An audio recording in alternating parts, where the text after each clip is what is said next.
lo que podemos llegar a... O sea, son como ideas que podemos tener acerca de algo. ¿Por qué estás ronca? ¿Qué has hecho? ¿Has cantado?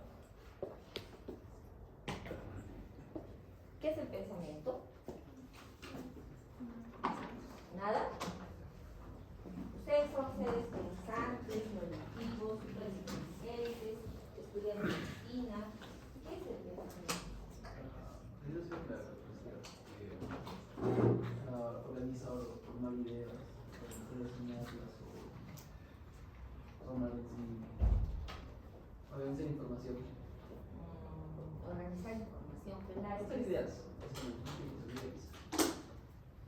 ¿Qué es el pensamiento, Augusto? El pensamiento es una capacidad que tienen los seres humanos más que todo de planificar, imaginar, realizar estas ideas o deseos que tienen. Pero ¿y cómo se forma el pensamiento? Tal vez proviene de un deseo.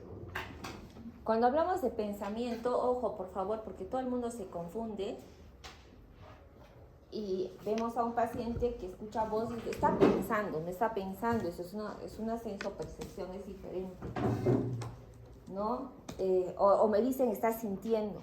Cuando hablamos de afectividad, los sentimientos y las emociones son cosas diferentes, se evalúa otro aspecto de las funciones psicológicas. ¿Pero qué es un pensamiento? ¿Cómo se forma un pensamiento? Alison, ¿cómo se forma un pensamiento?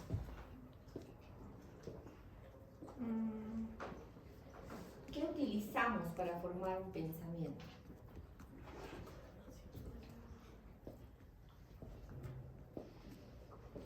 ¿Qué utilizamos?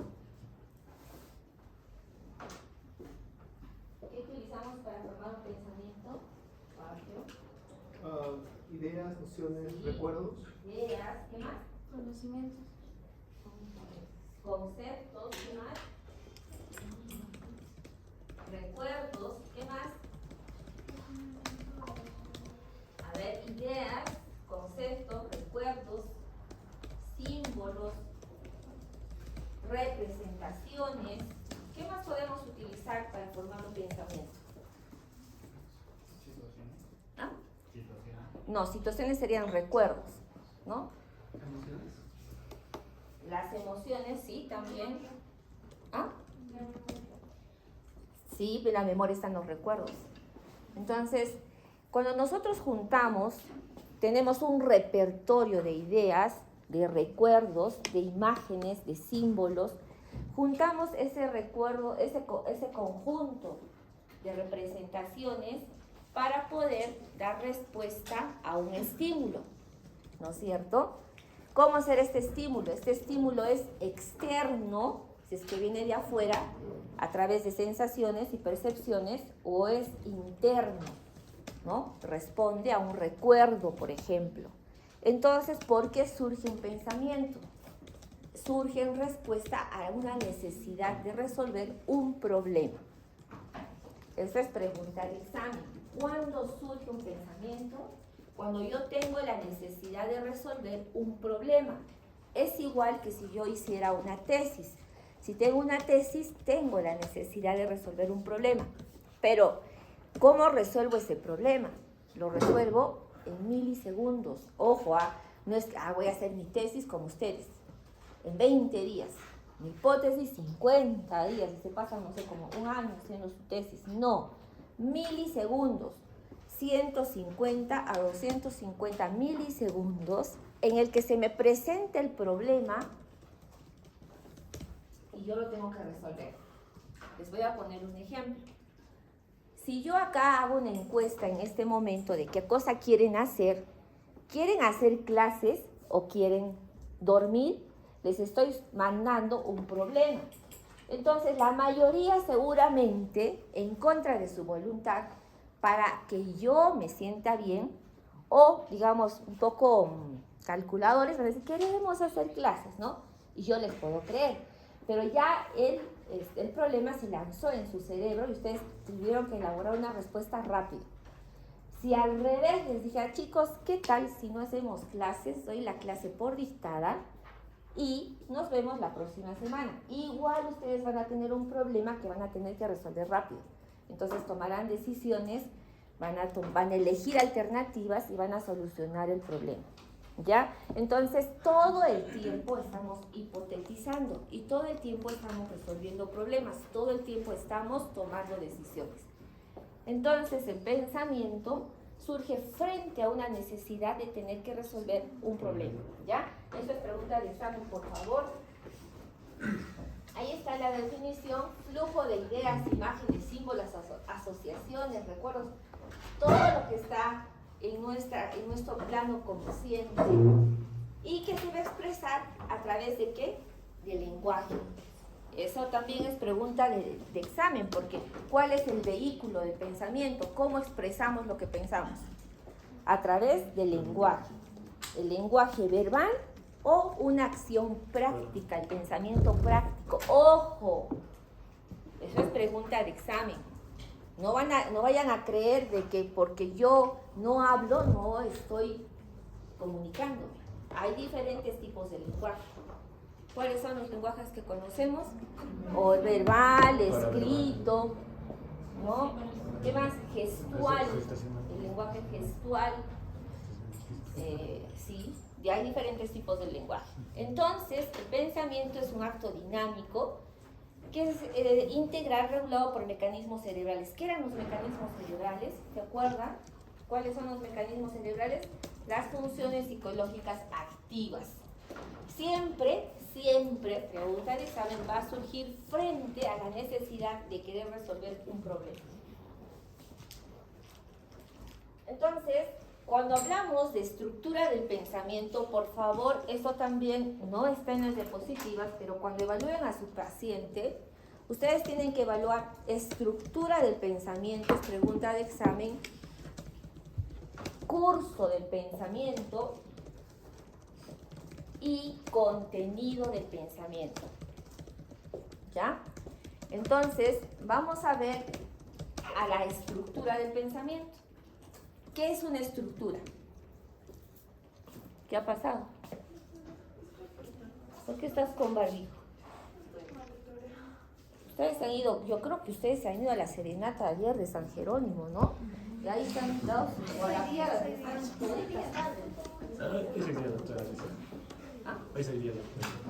pero ayer también había los previos, pues. Los previos. Entonces, ¿qué es una estructura? ¿Qué es una estructura?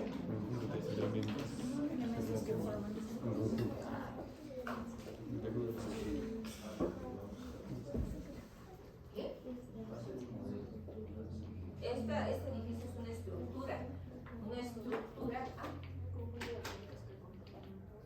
Sí, es un conjunto de elementos que van a dar lugar a una forma, una estructura. Entonces, un pensamiento tiene una estructura.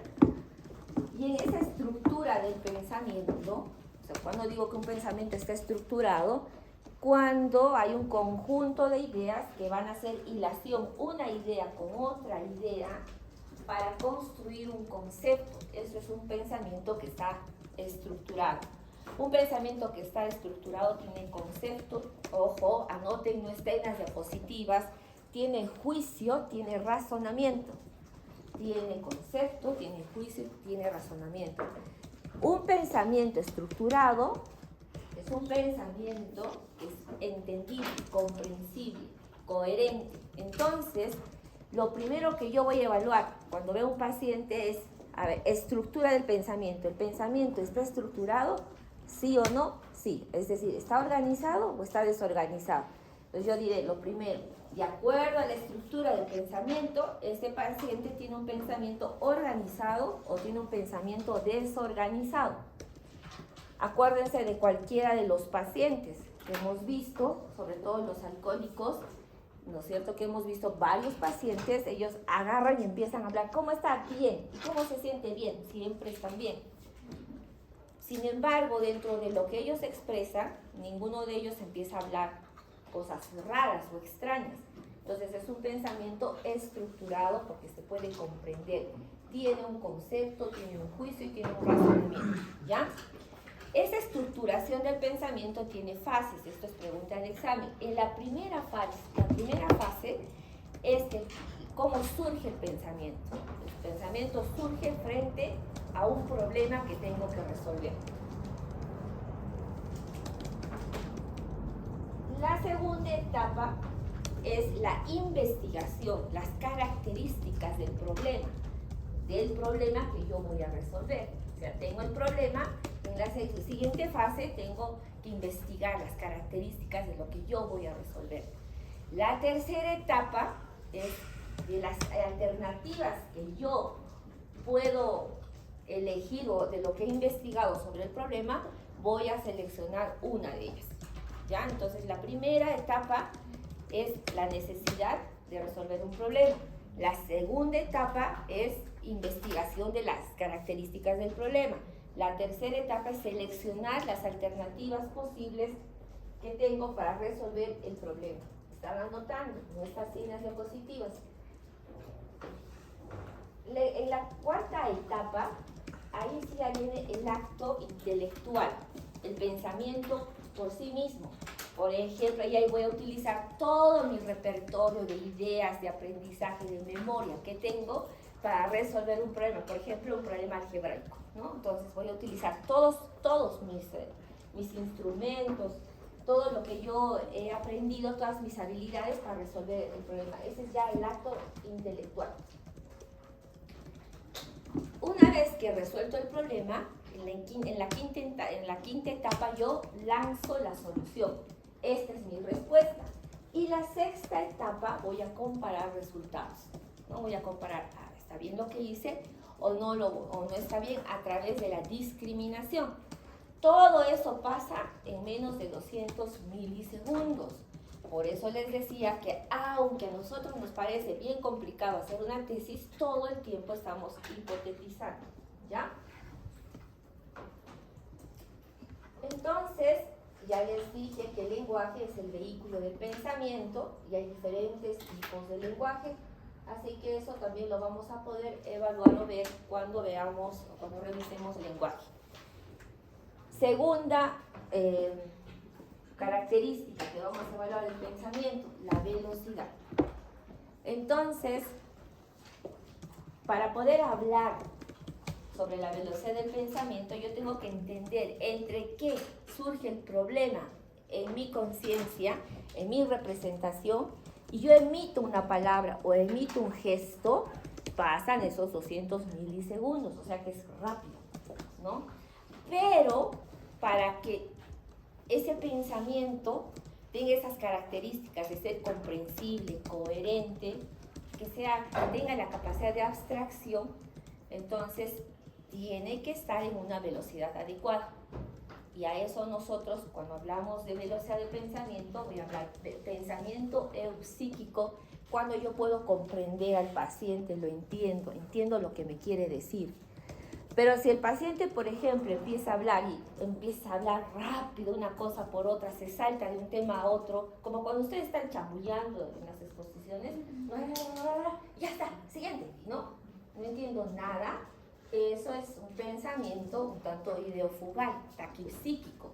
Al revés, si por ejemplo el paciente está muy enlentecido, con depresión, y empieza a hablar despacito, entonces un pensamiento bradipsíquico, ¿ya? Entonces, el pensamiento, la velocidad del pensamiento es, digamos, una velocidad adecuada, aceptable, cuando yo lo puedo comprender, cuando yo lo puedo entender. Vamos a ver cuando veamos algunas patologías. El contenido. Ya estamos viendo dos características, esta es la tercera. Todo pensamiento tiene un contenido, y el contenido se va a valorar en base al tipo de ideas. Ya sabemos que el pensamiento tiene ideas, conceptos, representaciones, pero esto también es pregunta de examen, ¿cómo se configuran las ideas? El conocimiento de mí misma y del mundo que nos rodea se basa o se construye a través de la vivencia de la realidad, ¿no? Por ejemplo, yo voy a construir mi concepto de ustedes en base a mi experiencia, mi vivencia con ustedes. Yo estoy parada acá Y a partir de eso se va a traducir un juicio de la realidad. Entonces yo estoy parada aquí, ustedes también, pero a mí ¿quién me garantiza que lo que yo estoy viendo aquí es real? Nadie. O ustedes, ¿quién garantiza que lo que están viendo aquí sea real? ¿Y qué si la persona que está al lado de ustedes no es real? Entonces, eso es vivencia de la realidad, ¿no? Para muchos pacientes, para nosotros obviamente, estoy viviendo aquí, estoy experimentando, te estoy tocando, estoy viendo, esto es real. Lo voy a traducir como juicio de la realidad. Entonces, es cierto. Pero imagínense un paciente que escuche voces. Para él es real que esté escuchando voces. Su vivencia de la realidad está desviada, no es adecuada. Por tanto, el juicio de la realidad es desviado. Ayer había un paciente que le han diagnosticado de cáncer de laringe terminal y me llamaron porque el paciente estaba muy agresivo, muy impulsivo. Entonces este paciente sabía, ¿no? Que le han dicho, señor, usted tiene cáncer terminal. Y el paciente se negó y dijo, no, yo no tengo nada, yo estoy bien, yo como bien, yo quiero irme. Yo no sé qué hago acá con un montón de médicos que son inútiles, me han tratado aquí un mes y no han hecho nada. Yo me voy, ¿no? Y quería irse el señor. ¿Este señor tendrá juicio de sí mismo? No, sí tiene, ¿sabe quién es? ¿Tiene juicio de enfermedad? No. Sí tiene juicio de enfermedad, porque si no, ¿por qué querría irse? ¿Por qué quería matarse? Yo cuando le dije, ¿usted está bien? Sí. ¿Usted se quiere morir? Le dije de frente. Sí. ¿Y qué? Me quiero morir, me quiero matar. Pues, ¿cuál es tu problema? Desafiante. ¿Tiene juicio de enfermedad? Sí tiene. Porque si no tuviera juicio de enfermedad, no se quisiera matar. ¿Tiene juicio de realidad? ¿Sí o no? Sí tiene. Porque sabe que se va a morir. Su cáncer es terminal, estaba escupiendo sangre. Entonces, miren chicos, a veces cuando uno va evaluando mentalmente a los pacientes surgen este tipo de problemas, ¿no? Sí había juicio, sí tiene juicio, porque si no, no quisiera matarse, ¿no? Si no tuviera juicio de enfermedad, estaría feliz esperando que lo atiendan, ¿no? Como muchos otros pacientes. Si no tuviera juicio de realidad, no se daría cuenta de que lo que le viene es grave y no quisiera atentar contra su vida, ¿no? Está en pleno uso de sus facultades mentales, está consciente de lo que quería hacer. No pasa así con un paciente, como yo les he dicho, esquizofrénico, que está escuchando voces. Para él la realidad es que las voces existen y que el demonio le está diciendo. Ayer vi otra paciente también, eso fue en la tarde, que con trastorno de ideas delirantes, que decía que había un demonio que entraba todos los días por la ventana. Y yo incluso dije, ¿no será su esposo? No, mi esposo no es tan feo. Pero miren, entonces entraba el demonio por la ventana y la violaba. ¿Hay juicio de enfermedad? No, porque señora, eso no existe. No, sí existe. Hay juicio de enfermedad, no la hay. De realidad tampoco, porque no es real pues que el demonio entre y la viole todas las noches, ¿no? Ya, ¿entendido? Pregunta de examen. Como yo les digo las preguntas, igualitos de Jal. Tipos de ideas. Miren, ideas concretas. Todo lo que ingresa a través de los sentidos y que genera una imagen en la conciencia, como una representación. Una idea concreta es un cuadro. Ustedes ven una figura bonita y se les va a grabar en la memoria, ¿ya? Ideas mágicas. Estas ideas mágicas son las que nos han permitido explicar muchos fenómenos de la naturaleza que no podían ser explicados a través de la ciencia, por ejemplo. Tienen que ver con lo cultural. Por ejemplo, ustedes han escuchado, y cuando vayan seguramente al campo, van a escuchar mucho, yo lo escuchaba bastante y me sorprendía, es de que cada vez que granizaba en el campo, yo cuando hice mis serums, cada vez que granizaba decían, ah no, aquí alguien ha abortado. E iban a buscar a las chicas que habían abortado. Actualmente las chicas que vienen al menos de la Amazonía aparecen embarazadas, ¿no? Y dicen, ¿de quién es el hijo? No, el macho me ha agarrado. ¿Cómo te agarró el macho? Es que estaba cruzando el río o me quedé dormir en la pampa y me agarró. Es hijo del macho. Hay eso, solo ustedes lo van a ver, es cultural. Entonces, es una explicación mágica de lo que puede ocurrir. ¿no? Ustedes han escuchado, hace 3 años creo que hubo una sequía y había un veranillo bien extenso, hacía mucha calor, y que se reunieron varias comunidades y dijeron vamos a hacer ofrendas para que venga la lluvia, ¿no? Pensamiento mágico. El pensamiento mágico también, pregunta el examen, se puede presentar en los niños y de acuerdo a los estudios en los pueblos primitivos y salvajes, porque hay pueblos, culturas que explican lo que ocurre en su comunidad a través de estas ideas de tipo mágico, ¿ya? Estas ideas símbolo, miren, es como una imagen se va generalizando hasta que se hace cada vez más abstracta y se construye un símbolo, ¿no? Existen símbolos visuales y auditivos. Si yo les hago, ¿ustedes qué van a entender? Que se tienen que callar, ¿no es cierto? Si ven este símbolo, es no fumar. Entonces, estas son las ideas símbolos. Son imágenes que se han generalizado tanto, se han hecho abstractas y que se pueden entender de forma universal. O sea, cualquiera que de estos símbolos va a entender qué significa. Hay visuales y auditivos. También es pregunta de examen. Las ideas abstractas. Para que tengan idea, después van a leer ustedes la diapositiva, yo les quiero explicar. Para que tengan idea de una idea abstracta, primero surge la palabra.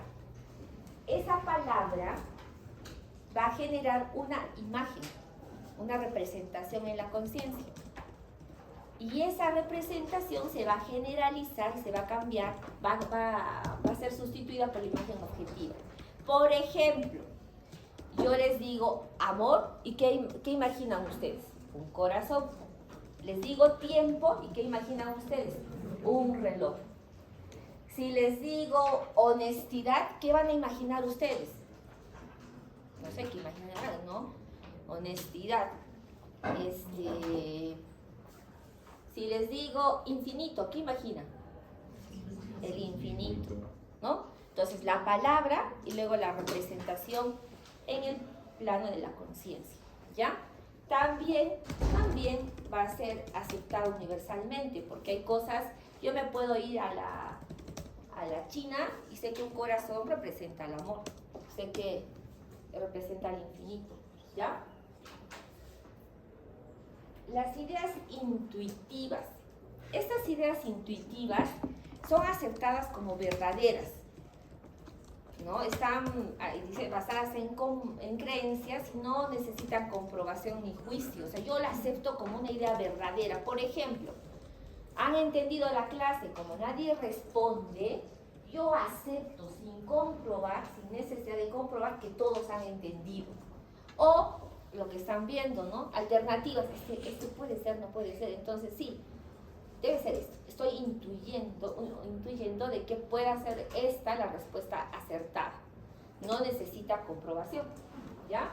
Es lo que ustedes hacen cuando dan exámenes. Las creencias, las ideas de tipo creencia, esta tiene que ver también con lo cultural y con lo religioso. Esto es aceptado como una verdad absoluta en la que yo voy a depositar toda mi fe. ¿Ya? Por ejemplo, una cruz que representa a Jesús de Nazaret, que representa al cristianismo y que es parte de mi fe. Aquí tiene una representación de la Pachamama, de la cosmovisión, etcétera, ¿no? O, por ejemplo, algunas creencias que ustedes han escuchado, ¿saben quiénes son los altomisayos, no es cierto? Los yatí, los famosos curanderos andinos. Que si ellos son, los altomisayos es un grupo reducido de personas que según ellos han recibido un rayo, ¿no? Los ha atravesado un rayo y desde entonces tienen la capacidad de curar. Pero imagínense que a alguien le caiga un rayo, o sea, mi concepto lo destruye, pues, ¿no? Ah, claro, si hace contacto tierra, de repente puede sobrevivir. Pero este tipo de ideas, creencias, tienen que ver mucho con la fe.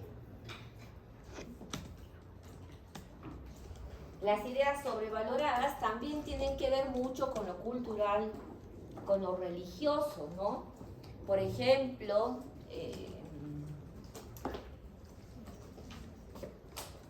el plus que yo le voy a añadir a cierto tipo de personas. Por ejemplo, ya esta persona, aparte del tema religioso, es bondadosa, es cariñosa, pero también sabe leer las cartas, también puede predecir el futuro y se va adjudicando ciertas situaciones que giran alrededor y que lo voy a aceptar como una verdad absoluta. Tiene que ver mucho con lo cultural, porque por ejemplo, ustedes han escuchado la iglesia Maranata de los evangélicos, creo que son los que expulsan espíritus, ¿no? Entonces, a ver, vayan, porque yo he visto muchas veces así en grupo y, oh, Espíritu Santo, y ¡boom! Todos se van al suelo, ¿no? De verdad, suele pasar. Entonces, eso está atribuido a que el pastor, no sé quién, tiene pues cierto tipo de características que hace que funcione de manera masiva, ¿no? Entonces, yo le estoy dando esa credibilidad. No me voy a ir, siempre digo, cuando veamos personalidades, les voy a mostrar, por ejemplo, a todos los santos, no a todos, a una gran parte de los santos católicos. Ya les he hablado de Santa Rosa de Lima, ¿no? Yo las molesto a las enfermeras, les digo, claro, es que Santa Rosita era border, se colgaba del cabello así para que no se duerma. Imagínense el castigo que se infligía, se cortaba, se daba de latigazos, hacía dietas, ¿no? Santa Catalina de Siena igual, y así, Juana de Arco era esquizofrénica, ¿no? Entonces, ¿qué? No, me sorprende. ¿Qué te sorprende? Santo Fabio va a ver a... Entonces, ya. Pero yo no puedo cuestionarlas, ahí están las supersticiones, ¿no? Entonces, nosotros vivimos con estas supersticiones. Por favor, a veces también me río, a veces también las hago, ¿no? Imagínense, no pases por debajo de la escalera porque, ¿por qué? Te va a ir mal. Se me cruzó un gato negro, ¡ay, Dios mío, me va a ir mal! Se rompió un vidrio, yo no salgo de mi casa. ¿Sí o no? ¿Ya? Entonces ahí tienen las ideas de tipo supersticiosas. Pero si viene alguien con esas ideas, yo no voy a decir que es una loca, ¿no es cierto? No, esta está loca. No tengo que ver lo cultural. Tengo que ver las características de cómo se presenta ese tipo de pensamientos. Chicos, pregunta de examen. Las ideas creencias, las ideas sobrevaloradas y las ideas supersticiosas son ideas difíciles de evaluar en su rango de normalidad o de significación psicopatológica. Porque viene un paciente con ciertas supersticiones, yo no puedo ver hasta que decir, calificar, evaluar, hasta que no vea el contexto de que si es normal o es patológico, ¿no?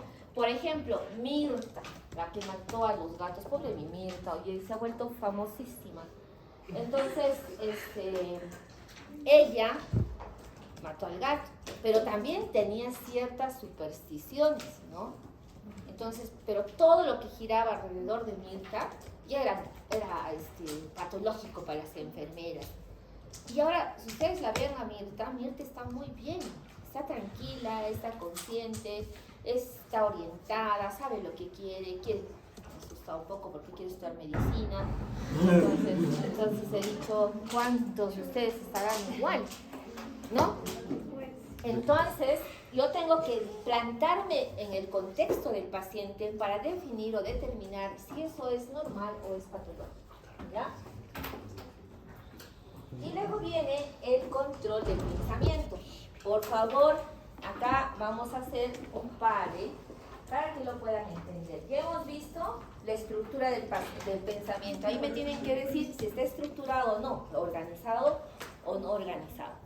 Hemos visto la velocidad. Me tienen que decir si es eupsíquico, taquipsíquico o bradipsíquico. Hemos visto el contenido del pensamiento y de acuerdo al tipo de ideas, que lo vamos a ver después, algunos ejemplos, y el control del pensamiento. Entonces acá son dos conceptos, pregunta de examen, que ustedes tienen que saber qué cosa es una obsesión y qué cosa es un delito. ¿Alguien tiene idea de qué es una obsesión? Obsesionado, ¿dónde está? Levanten la mano. ¿Qué es una obsesión? Un gusto intenso. ¡Wow! Un gusto intenso.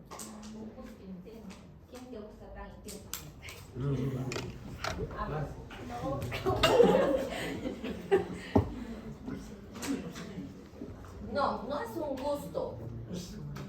Un pensamiento, una obsesión es una idea, anoten, intrusiva.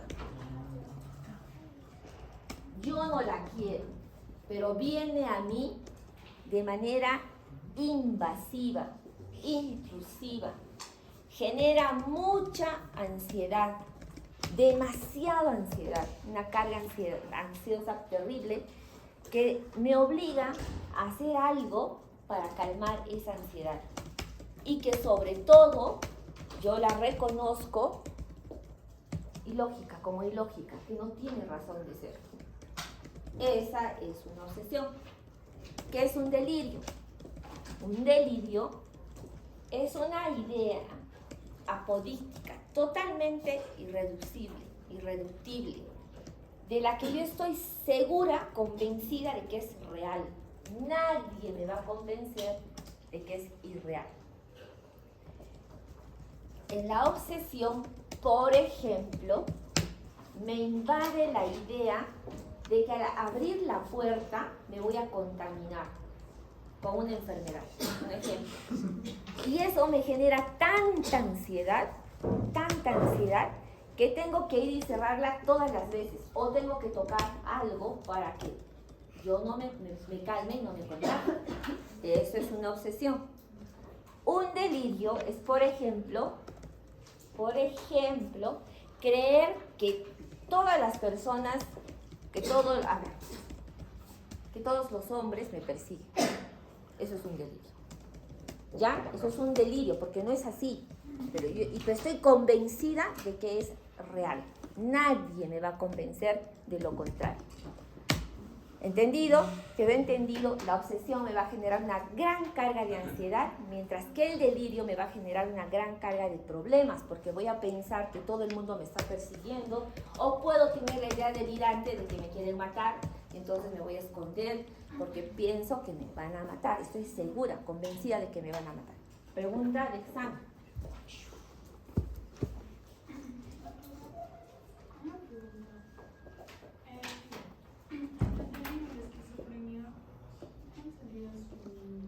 ¿Qué tipo de ideas? Ya. En la esquizofrenia las ideas son delirantes, pues ya ahorita vamos a ver qué tipos de ideas delirantes hay. Las ideas son delirantes. Aquí está lo que tenemos. Miguel Ángel tiene ideas delirantes, tiene un delirio erotomaníaco. Miguel Ángel piensa que todas las chicas se están enamoradas de él, ¿no? Es un delirio, pues, obviamente. Entonces, esto es lo que tienen que evaluar cuando vean a sus pacientes. La estructura del pensamiento, y me van a decir si es organizado o desorganizado, el curso del pensamiento, y ahí vamos a ver la forma y la velocidad. Para algunos autores la forma tiene que ver con la estructura, para otros no. Para que lo entiendan, se los he colocado así. Y los trastornos del contenido. Ahí está en la estructura. ¿Qué les he dicho que tienen que decirme? Si está estructurado o no, organizado o no. Y en la forma, o en la estructura también para algunos autores, aquí tenemos el pensamiento circunstancial. Vueltas y vueltas sobre lo mismo, detalles, cómo está la escalera. La escalera es muy inclinada, es un ángulo de 90, las barajas son de color verde, las rayitas del concreto son azules, detallistas, muy exageradamente detallistas sobre un tema, ¿no? Y no me dice nada. Y a la vez no me dice nada. Este tipo de pensamiento circunstancial muchas veces los vemos, por ejemplo, en los pacientes que tienen algún tipo de autismo o en los pacientes que tienen retraso mental. Tangencial, está ustedes, háblenme sobre el pensamiento y me hablan sobre los sentimientos, ¿no? Le pregunto por una cosa y se va por otra cosa. Allí, miren el ejemplo. Paciente esquizofrénica interrogada acerca de la gente que la persigue. En un lenguaje laxo y al mismo tiempo tangencial refiere: los brujos son los que dicen tú al atardecer. Eso no quiere la gente ser franca. toditas andan con temor. Yo no sé de qué. El que nada hace, nada teme. Solamente teme el que haga, porque el cristiano es como es. No es alcahuete, solamente dice lo que han hecho y no levanta a nadie. Y menciona, yo no conozco a nadie de lo que a mí me han hecho daño. Tangencial, completamente tangencial. Le pregunto por algo, me habla de cualquier cosa, menos de lo que yo le estoy preguntando. ¿Ya? ¿Dónde? Esquizofrenia, por ejemplo. Y estudiantes de medicina. Ahí está. Concreto. Le pregunto sobre algo. En el pensamiento concreto no hay deducción, no hay abstracción.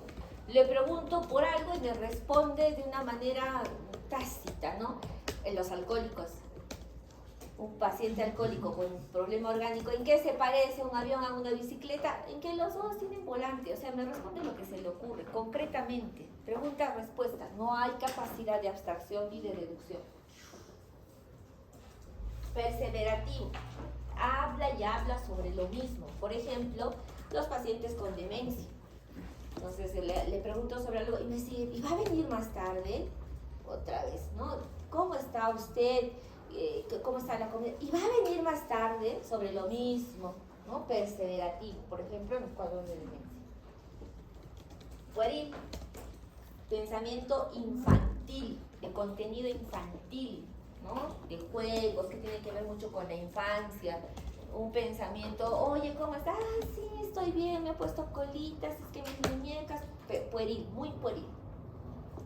Hay personalidades, hay chicos, por ejemplo, que pueden llegar a los 30, 40 años, pero si ustedes se dan cuenta, hasta la voz, la forma de decir, sigue siendo pueril, infantil, muy infantil. Entonces, conforme ustedes vayan madurando, también van a modificar su forma de expresar, de hablar, de relacionarse. Hay personas que no lo consiguen hacer. Bloqueo del pensamiento. ¿Se acuerdan de Gustavo? ¿Se acuerdan de Gustavo? Gustavo, ¿cómo estás? Y se calla, ¿no? Después de unos 30 segundos, estoy bien. Bloqueo del pensamiento. Casos de esquizofrenia, problemas de demencia, depresión, bloqueo del pensamiento. El incoherente no tiene coherencia, ¿no? Con la realidad. Es igual que el estructurado, es parte está dentro de la estructuración del pensamiento. Aquí está lo que les decía sobre la velocidad. Taquipsiquia, ¿en qué? En la fase maníaca del trastorno afectivo bipolar. El paciente empieza a hablar y hablar y hablar, pero que viene una idea tras otra idea tras otra idea.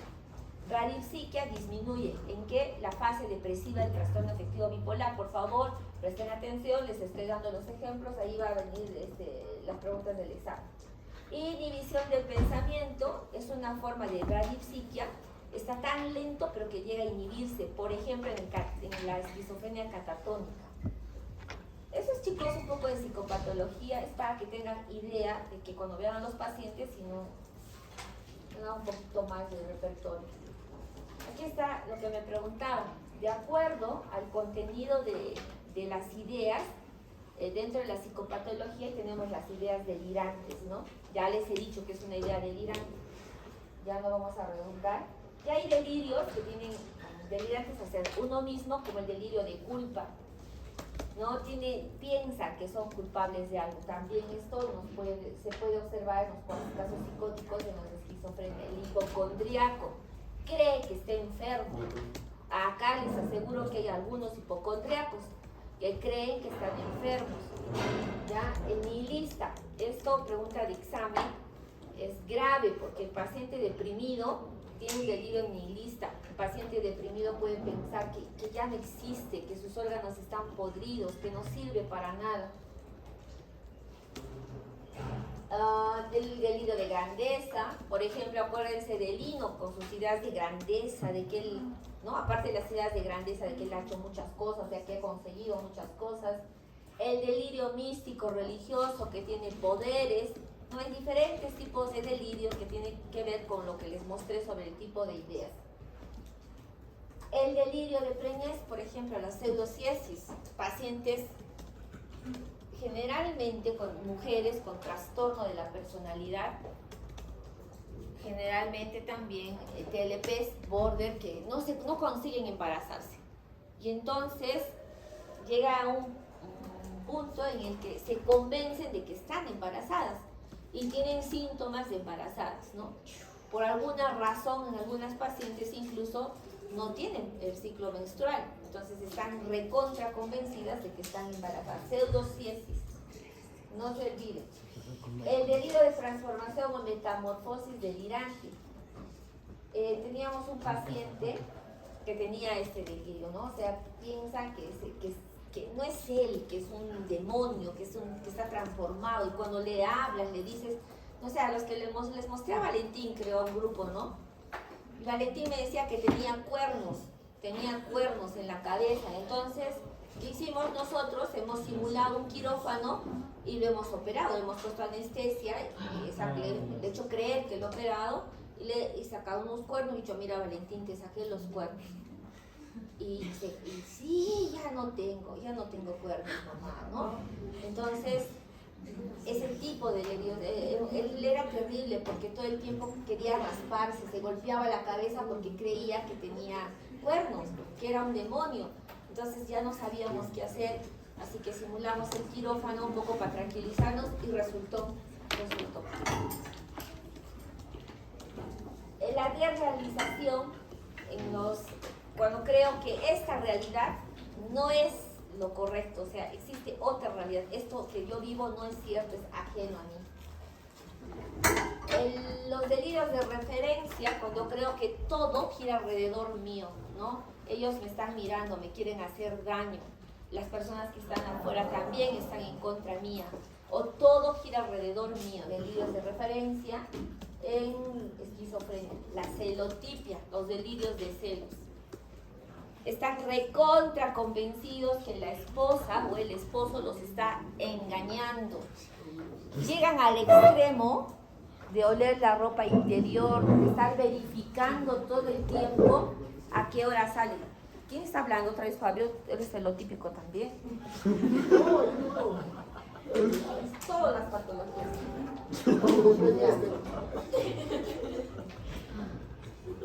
El delirio erotomaníaco, que es lo que han visto ¿con quién?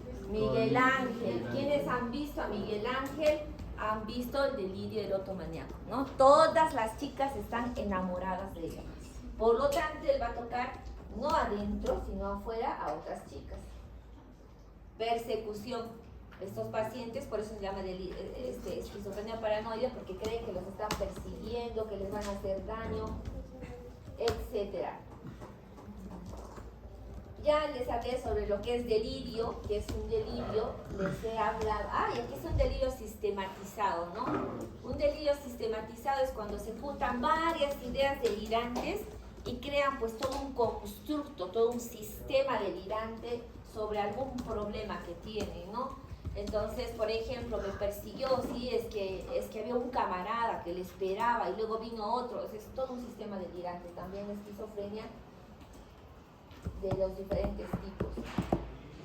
Y aquí nuevamente el tema, cuando hablamos de control, ya les dije, hablamos de obsesiones, ¿no? Las obsesiones, ya saben cuál es el concepto de una obsesión, saben que la persona que tiene obsesiones sufre de ansiedad, que necesita hacer algo para poder calmarse. Y aquí están todo lo que tiene que ver con las obsesiones, por ejemplo, un pensamiento obsesivo, las ideas obsesivas, la ocurrencia obsesiva, el recuerdo obsesivo, las cavilaciones obsesivas. Es decir, estos pacientes pueden tener duda patológica, pueden creer, no pueden ver, hay pacientes que no pueden ver un cuchillo porque creen que van a agarrar el cuchillo y van a dañar a alguien. Hay pacientes que un recuerdo los atormenta. Hay pacientes que pueden pasarse horas, días, tratando de dilucidar si lo que están haciendo está bien o está mal. Acá, como les dije, esto es pregunta de examen, que toda obsesión genera una gran carga de ansiedad. Este paciente necesita hacer algo para calmar esa ansiedad. Y viene la conducta compulsiva, las compulsiones, los impulsos. Por ejemplo, impulso a decir ridiculeces o palabras obscenas. Es hay pacientes que, por ejemplo, van, y el ejemplo es claro, van a la iglesia y cada vez que entran a la iglesia por alguna razón, entonces empiezan a maldecir. Hay otros pacientes, por ejemplo, y lo van a ver porque eso es cierto, caminan 1, 2, 3, 4, 1, 2, 3 y avanzan 1, 2, 3, 4, 1, 2, 3. No puedo pisar rayitas y caminan así, no las rayitas, ¿no?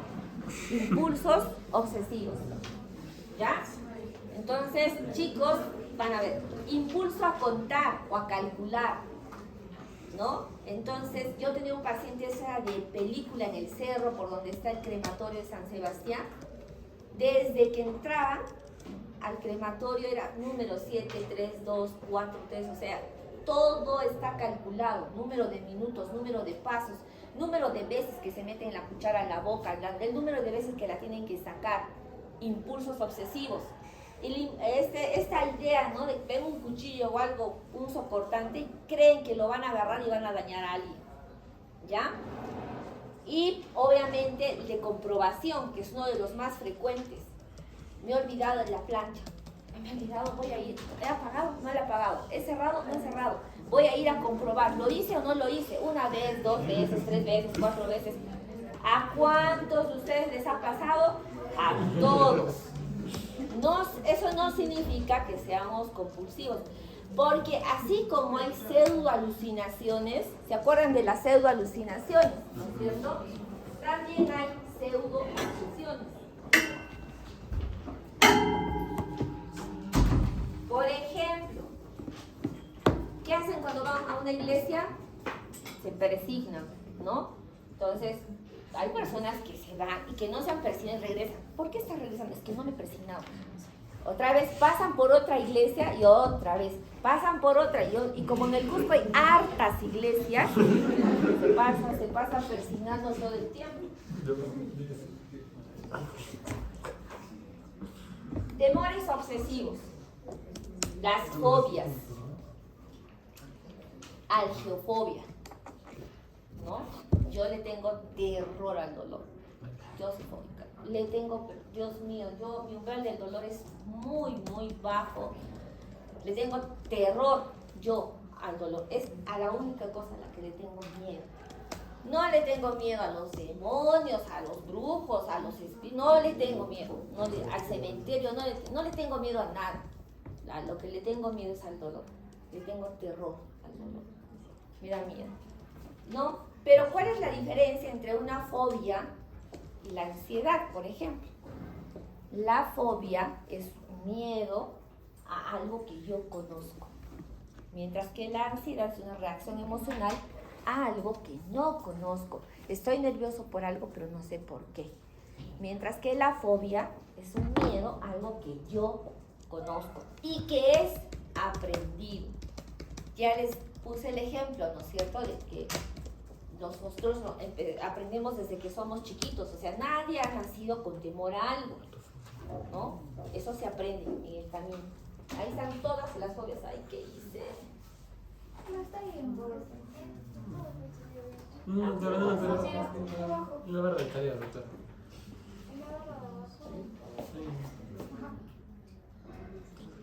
O bueno, la derecha. Ahí sí también. El segundo. Ya. Ahí están todas las fobias. Yo tenía un paciente que no se bañaba. Y chicos, era terrible para él, porque él sufría mucho. Imagínense tener hidrofobia, ¿no? Entonces,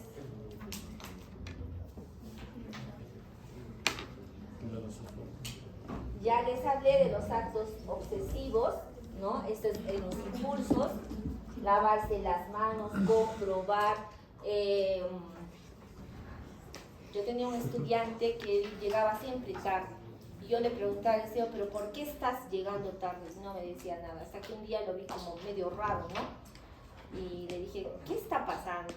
Entonces él me contó de que se subía a un bus y se bajaba. ¿Por qué se bajaba? Porque él no podía tocar las barandas del bus ni subir así. Entonces, ¿qué hacía? si tocaba algo, se bajaba, se lavaba las manos y se subía a otro bus. Entonces, imagínense el tiempo que perdía, ¿no?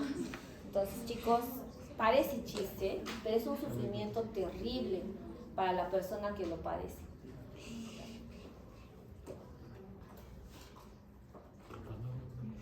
Los ritos obsesivos,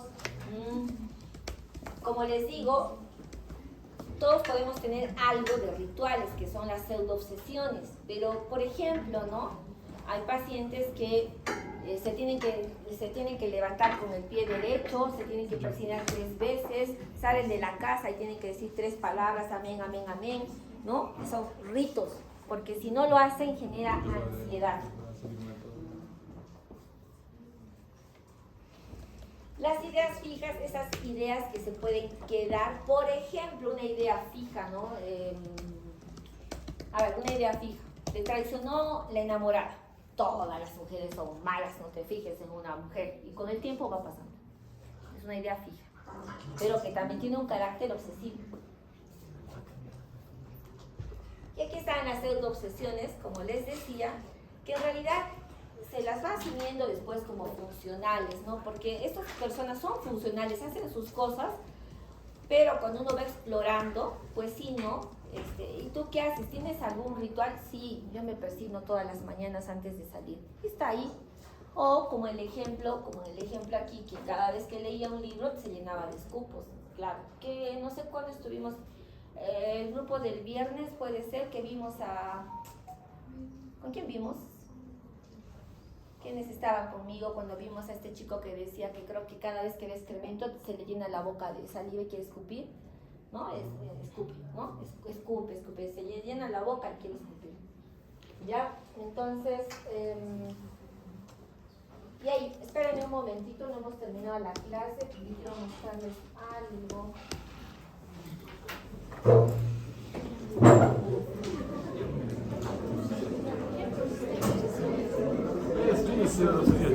Porque eres funcionario al final.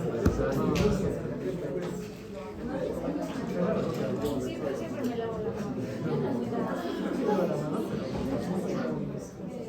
Pero sí, es que hago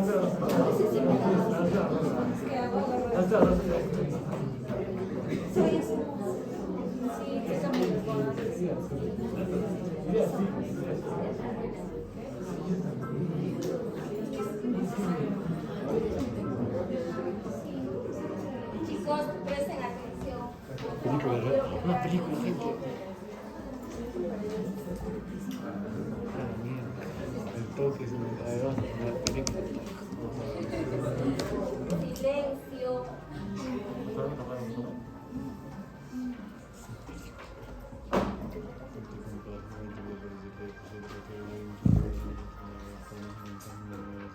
Todos. Vean ese video, por favor, es muy, muy interesante.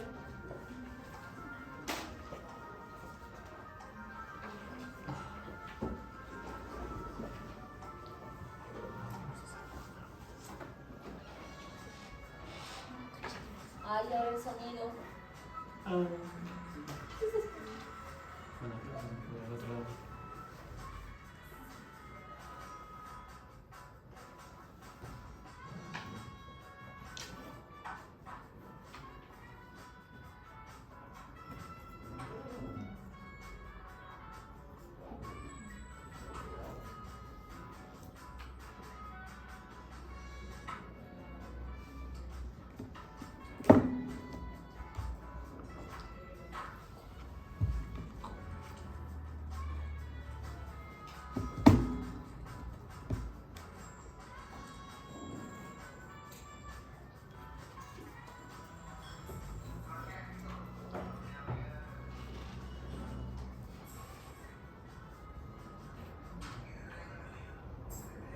Vean el audio, por favor.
No, tranquilo. Está perfecto.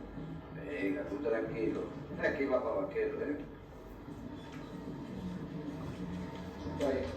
Muy bien, Miguel. Tenga buen día. Gracias, igualmente. Andamos bien, ¿eh?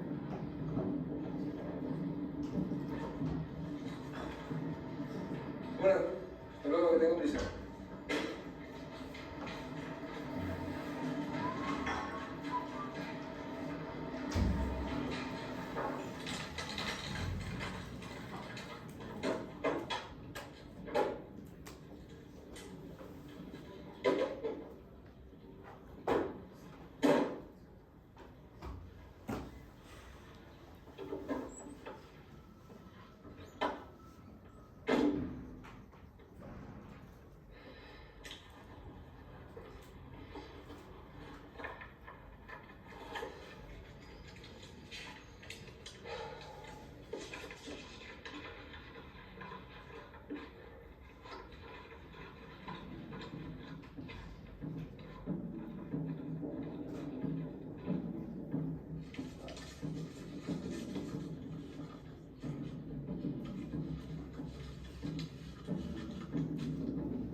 ¿Y si ese papel fuera algún documento del camión?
¿Y si fuera ese papel algún documento del camión?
son los correctos. La matrícula.